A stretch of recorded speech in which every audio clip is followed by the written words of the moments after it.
low rates, low rent rates. And so I chose to participate and at least give my voice and give them a voice as well. With the recent changes that they have made, have you been struggling with those? Well, I've been struggling for a couple of years because I'm on a fixed income myself. And yeah, it's been harder. Each year it gets harder.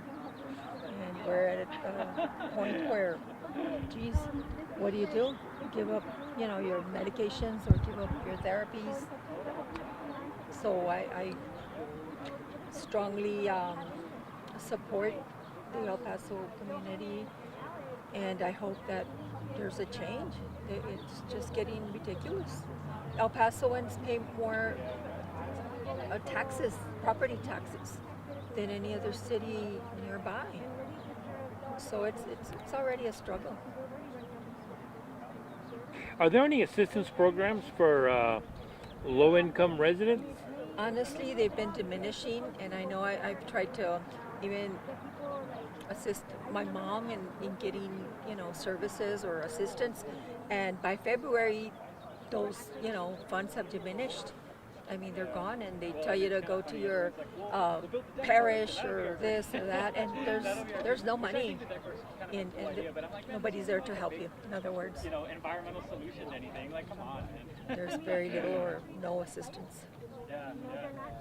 Anything else that you'd like to include? No, just that to be active if you can, be active and pay attention to the news and participate as much as possible. And I hope that these greedy organizations, Yeah, exactly.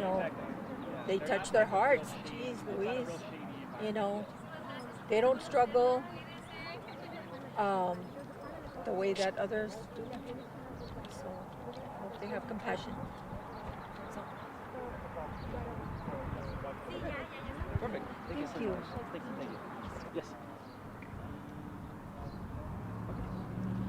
Ready? Really? Could we start with your first and last name? You could just spell it out, please. Yeah, so my name's Sam Silerio. Last name is Silerio. Perfect. And could you also mention your title, please? So I'm the Texas Program Director for Solar United Neighbors. Okay. And then could you talk to us why you're participating in this protest? Yeah, so one of the elements of El Paso Electric's rate case is a new charge for rooftop solar customers. And El Paso Electric is already very unfair to rooftop solar customers.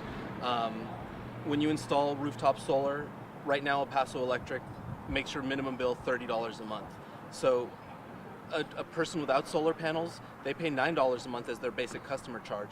But once you install those solar panels, it goes up to $30 a month. And not only that, when you overproduce energy and you send anything back to El Paso Electric, they'll pay you less than 2 cents per kilowatt hour for it. When they charge you for electricity, they charge you 15 cents per kilowatt hour, but when it's yours, it's less than 2 cents, often less than 1 cent. And that's a huge injustice too. So they're not honoring the true value of solar. There is a real value in installing solar panels and helping the grid with production, with transmission, with generation. And other utilities acknowledge it, like people in Austin, people in San Antonio, they get rebates back from their electric utility for installing the solar panels, $2,000, $2,500, and they're paid more for their energy than what El Paso Electric pays back. So that's already the status quo, and now El Paso Electric wants to replace their $30 with a higher charge. They call it a demand charge, but it's going to be on average about $33 per person with rooftop solar per month.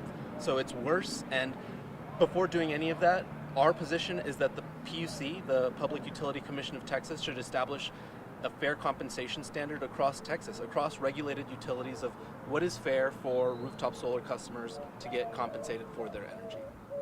And how can people stop this from happening? So get involved. Reach out to your city council person. The vulnerability of being served electricity by a monopoly is that we don't have a choice. So it kind of feels like you can be helpless at times, but raise your voice. Let it be known that this is not right. And it comes down to property rights. People have the right to install solar panels and to have it sold at a fair market value. And if we're not able to interconnect with our neighbors and sell energy to each other, then the monopoly should have to buy it back at a fair market value too. And then, if the rates were to go up, is there something the community can do to like try and avoid that? For example, like the solar panels, is there a way they could support them? So energy efficiency is always good. If you take your home and make it as energy efficient as possible, whether that be new windows, insulation in your attic, LED light bulbs, anything you can do to bring down your consumption, that's going to be a good strategy. Unfortunately, you can't switch electric companies, and installing solar, not everyone can afford it, but it doesn't help that El Paso Electric doesn't honor the true value of that installation when you do it. So, I'd say the most cost-effective way of just keeping that electric bill low is being energy efficient in your home. I think that's the first step. Perfect. Thanks. Thank you so much. Yeah, thank you.